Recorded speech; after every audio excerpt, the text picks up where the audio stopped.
भाइयों, वो घड़ी आ गई जिसका हमें था इंतजार, और ये घड़ी टिक टिक कर रही है, घड़ी खत्म भी होने वाली है।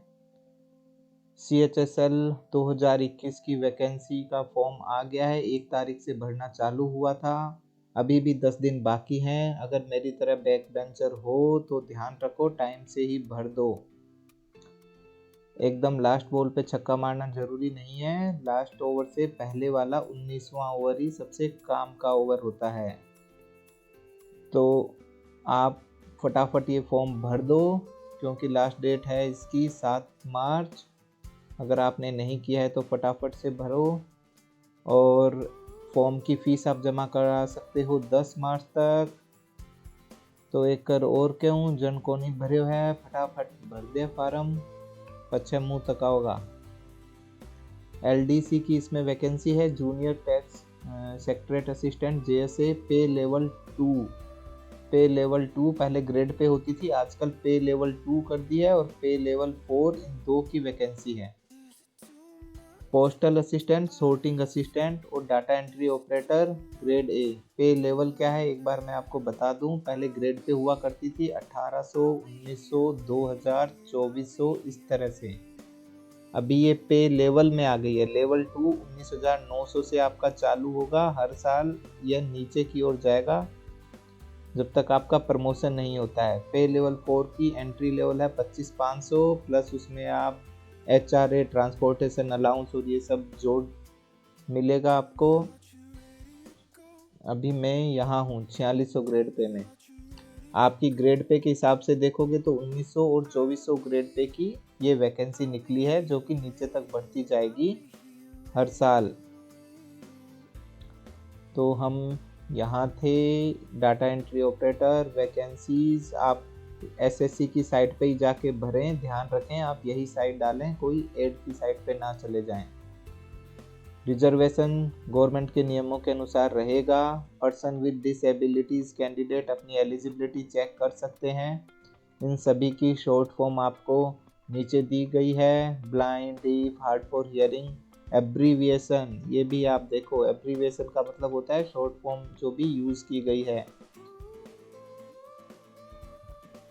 इंग्लिश के वर्ड जहां मिल जाए वहां काम में लो। Citizenship of India, nationality citizenship.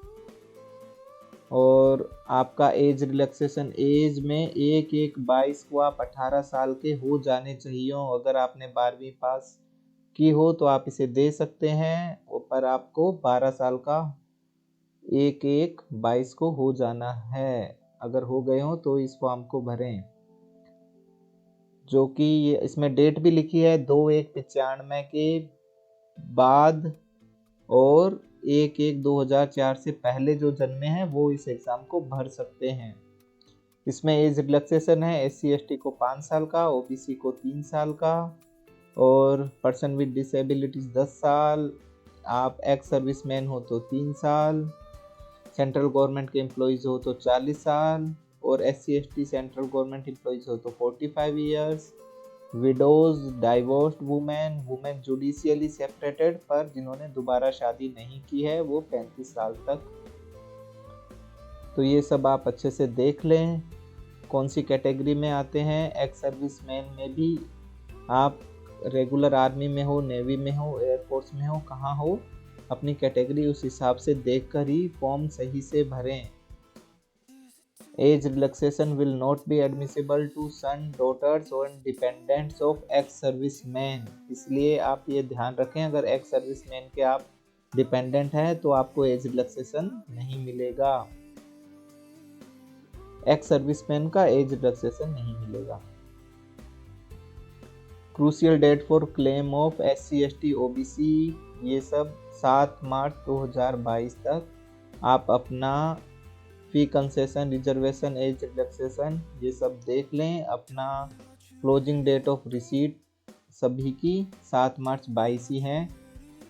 आप अगर OBC कैंडिडेट हैं तो ज़रूर ध्यान रखें कि आप क्रीमी लेयर में ना हो। अपना जो आप OBC सर्टिफिकेट बनाएं उसमें अगर आप क्रीमी लेयर में आ रहे हैं तो आप OBC का एज रिलैक्सेशन क्लेम नहीं कर सकते। असिस्टेंट ऑफ स्क्राइब अगर किसी को चाहिए जो कि बेंचमार्क डिसेबिलिटीज के साथ हैं बोथ आर्म्स अफेक्टेड हैं, बीए कैटेगरीज में हैं या सेरिब्रल पाल्सी में हैं, तो उन्हें फैसिलिटी ऑफ स्क्राइब भी प्रोवाइडेड की जाएगी। उसमें आपकी जगह कोई और लिखता कोई और है तो वो भी फैसिलिटी है। उसके नियमों को एक बार आप अच्छे से पूरा पढ़ लें जिस कैटेगरी में हो। मैं एक बार जनरल ओवरव्यू कर रहा हूँ क्योंकि मेरे भाई बहुत हैं जिन्होंने अभी तक फॉर्म नहीं भरा होगा, वो इस वीडियो को एक बार देख लें फॉर्म भरने से पहले। क्योंकि मैं इसलिए बता रहा हूँ दोस्तों, मेरा एक फ्रेंड था, हम दोनों ने एसएससी का फॉर्म 7 भरा था, उसकी केवल फॉर्म की एक गलती से एडमिशन लेटर नहीं आया। उसकी तैयारी मुझसे अच्छी थी और वो उस साल एग्ज़ाम नहीं दे पाया। इसलिए आप फॉर्म भरना उतना ही ज़रूरी है जितनी की अच्छी आपकी तैयारी होनी चाहिए। अगर आप data entry operator grade A office of controller and auditor general of India CAG के लिए अप्लाई कर रहे हैं तो आपको कम से कम एक सब्जेक्ट मैथ होना ज़रूरी है। ठीक है, तो आप ये ध्यान रख लें आप कौन से DEO के लिए अप्लाई कर रहे हैं। अगर आप LDC JSA PA ऐसे DEO CAG के अलावा और किसी भी पोस्ट के लिए आपको केवल 12वीं पास होना चाहिए कोई भी रिकॉग्नाइज्ड बोर्ड से। लेकिन अगर आप CAG में कर रहे हैं तो आपका एक सब्जेक्ट मैथमेटिक्स जरूर होना चाहिए। 7 मार्च 22 से पहले आपको एजुकेशन क्वालिफिकेशन ये सब चीज़ें पूरी हो जानी चाहिए।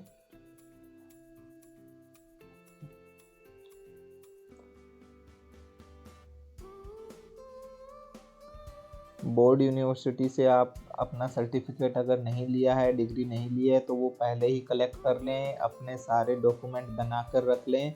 अप्लाई कैसे करना है, आपको इस साइट पे जाना है, इसमें पूरा अच्छे से दिया है।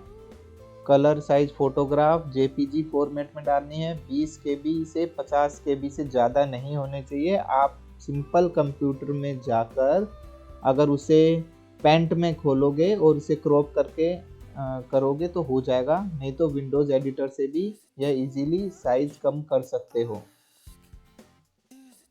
अच्छी साफ सुथरी फ़ोटो डालनी है, कोई ज़्यादा स्टाइल नहीं दिखानी फ़ोटो में। स्टाइल आपको जितनी दिखानी है एग्ज़ाम करके आने के बाद ही दिखाएं। अगर आपका सिलेक्शन हो गया फ्रेंड्स तो आपकी स्टाइल आप अपने दोस्तों को दिखा सकते हैं, नहीं हुआ तो आप फिर आप समझ लें क्या होगा। Candidates are advise to their own interest to submit online application ही आप हो सकता है वही करें क्लोजिंग डेट से पहले। लास्ट डेट तक आप वेट मत कीजिए, लास्ट डेट का वेट बिल्कुल मत कीजिए क्योंकि साइट हमेशा बर्डन ज़्यादा आ जाता है, साइट पे वो हैंग हो जाती है। फीस कितनी है जनरल कैंडिडेट के लिए? 100 रुपये की फ़ीस है। ऑनलाइन आप भीम UPI नेट बैंकिंग किसी भी वे से आप आराम से पे कर सकते हैं।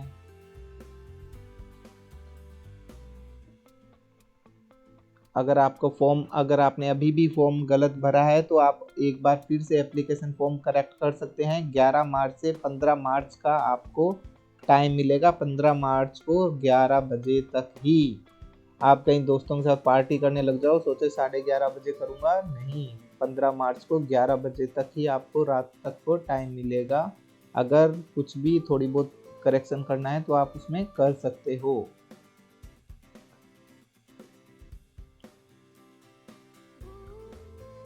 करेक्शन चार्जेस के लिए आपको 200 रुपये अलग से देने पड़ेंगे।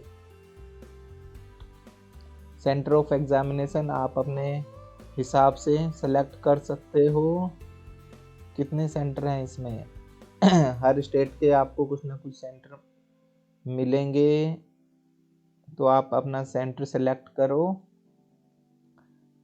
और दोस्तों मैं ये एडवाइस करता हूँ सेंटर पे कम से कम एक दिन पहले पहुँच जाओ। लास्ट टाइम तक पहुँचने का वेट मत करो, एक दिन पहले पहुँच के सेंटर देख लो, उसके आसपास ही रुक जाओ अगर हो सके तो।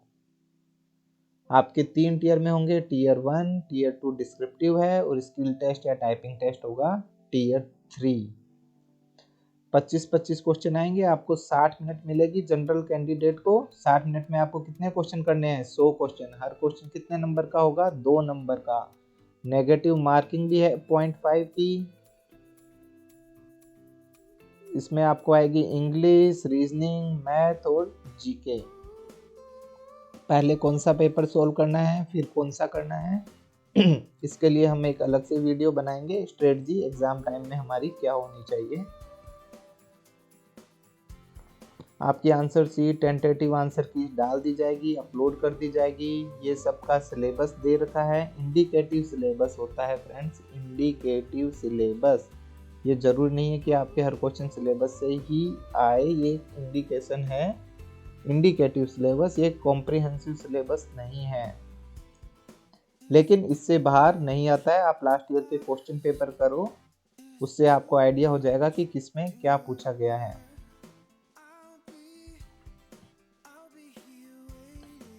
ये मैथ का सिलेबस है, नंबर सिस्टम, अरिथमेटिकल ऑपरेशन ये हमने किया है, अलजेब्रा भी हमने जो पूछा जाता है वो कर लिया है, जियोमेट्री हमारी कंप्लीट हो गई, मेंसुरेशन कंप्लीट हो गया, ट्रिग्नोमेट्री हमने कर लिया है, चार्ट ही परसेंटेज से रिलेटेड है। तो ये सारे तो हमने हमारे कोर्स में ही कंप्लीट हो चुके हैं। अगर आप यही मेरा पहला वीडियो देख रहे हैं तो मेरी प्लेलिस्ट में जाकर चेक कर सकते हैं।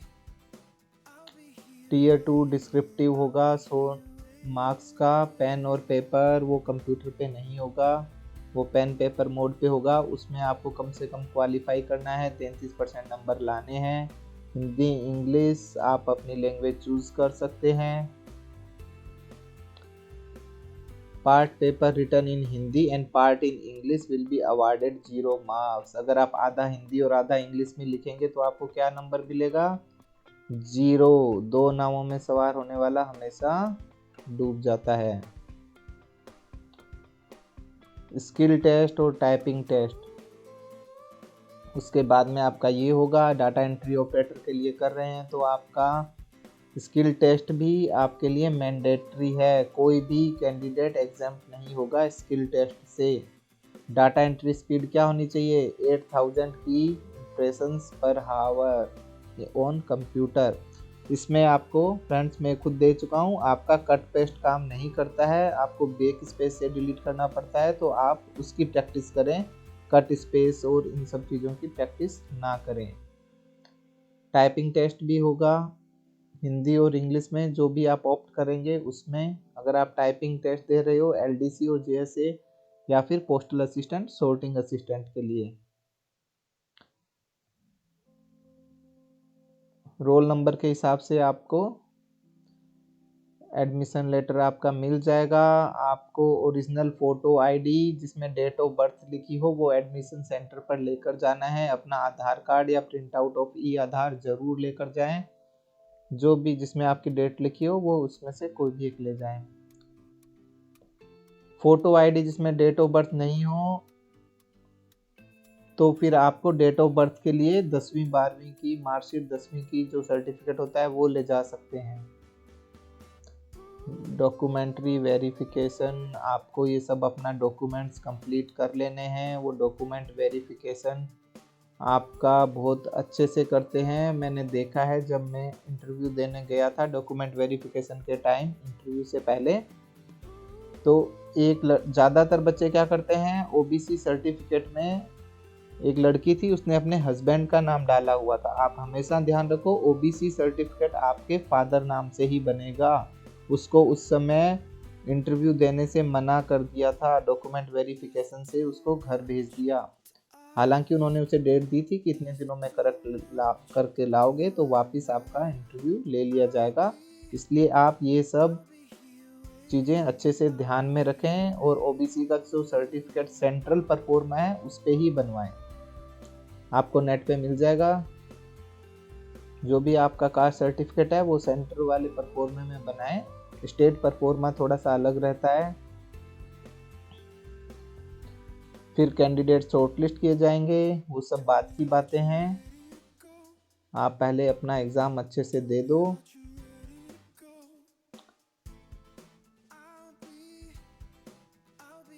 अगर आपने कुछ गड़बड़ी की, घोटाला गड़बड़ी करने की कोशिश की, ये जो राजस्थान में रीट में हुआ है ऐसा कुछ पंगा लिया, तो फिर आपको क्या कर देंगे, ये बार कर देते हैं 2 साल से 3 साल तक। आप एग्ज़ाम किसी भी 5 साल 7 साल कोई एग्ज़ाम नहीं दे पाओगे अगर आपने कोई भी चीटिंग करने की कोशिश की है। ब्लूटूथ डिवाइस, स्पाई कैमरा, तो ऐसे किसी झांसे में ना आए और अपनी पढ़ाई ढंग से करते रहें। कमीशन का डिसीजन ही फाइनल होगा।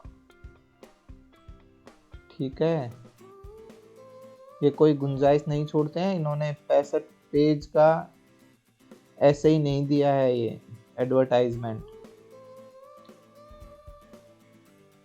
Before applying, candidate must go through the instructions given in the notice of examination very carefully। देखो इन्होंने साफ से लिखा है। The notice of examination is printed both in English and Hindi. In case of any dispute, English version will prevail। इसीलिए मैं आपको English version से बता रहा हूँ, क्योंकि अगर कोई डिस्प्यूट होता है तो इंग्लिश वर्जन ही मान्य होता है। ठीक है, हमारी राष्ट्रभाषा भले ही हिंदी हो गई, लेकिन अभी तक भी कोर्ट में और इनमें इंग्लिश वर्जन ही ज़्यादा वैलिड है। ये सब आपको देखना है। आपको 2 पासपोर्ट साइज फ़ोटो लेकर जानी है, 1 ओरिजिनल वैलिड फ़ोटो आईडी। ये सब हम डिस्कस कर चुके हैं। अब है कि physical limitation for an examinee to write. तो फिर स्क्राइब वगैरह के लिए ये आपके परफॉर्मेंस दिए हुए हैं। यूजिंग ओवन स्क्राइब, अगर आप खुद का स्क्राइब लाते हो तो आपको ये वाला परफॉर्मा भरवाना है। ऑनलाइन एप्लीकेशन का प्रोसीजर क्या है, पहले आपको 1 टाइम रजिस्ट्रेशन करवाना होगा ऑनलाइन साइट पे ही।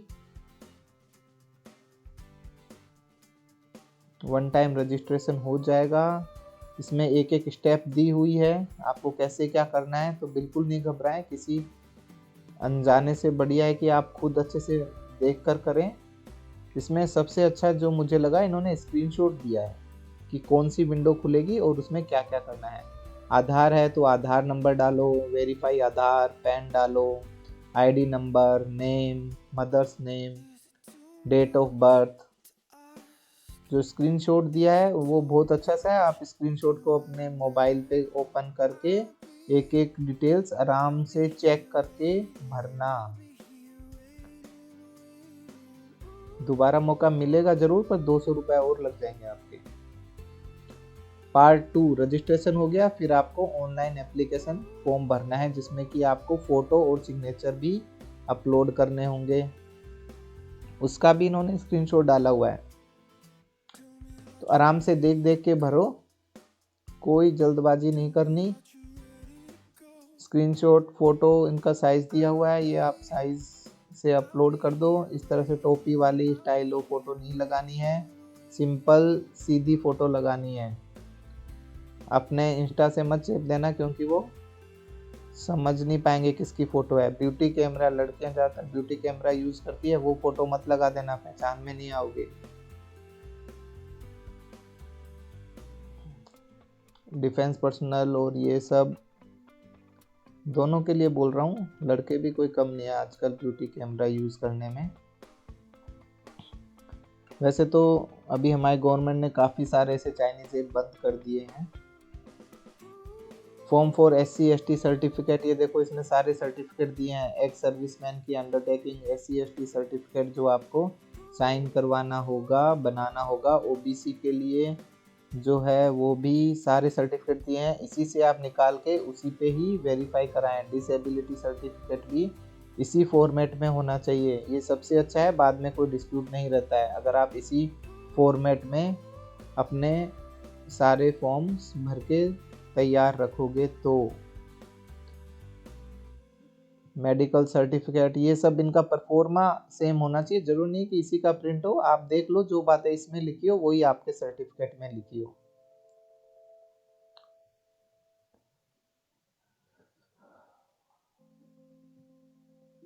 वैसे तो ये इन्होंने 65 पेज का दिया है, इतने पेज में तो मुझे लगता है एक सिलेबस पूरा हो जाए। Physical efficiency test for group C post, only passing the test is mandatory. केवल पास करना है। 1 माइल रन, 1 मील आपको भागना है। 1 मील कुछ 1.25 किलोमीटर से ज़्यादा होगा। जो ग्रुप सी की पोस्ट है उसके लिए इन्होंने स्टैंडर्ड दिए हुए हैं। मिनिमम हाइट क्या होनी चाहिए, मिनिमम वेट कितना होना चाहिए, फिजिकल स्टैंडर्ड दिए हुए हैं। मेडिकल स्टैंडर्ड क्या होना चाहिए जीआरईएफ के लिए।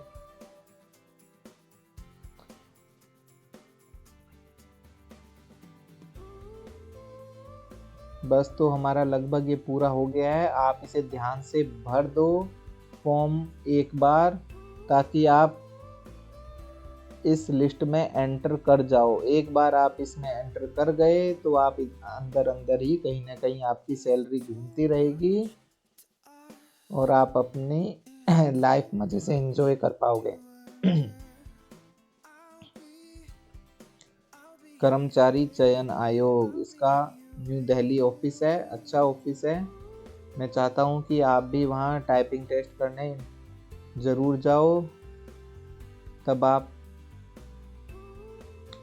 तो फ्रेंड्स हमारा ये हो गया है। ये क्लॉक हमारी टिक कर रही है। इस टिकिंग क्लॉक का ध्यान रखो। फटाफट से फॉर्म भरो और लग जाओ धार पर।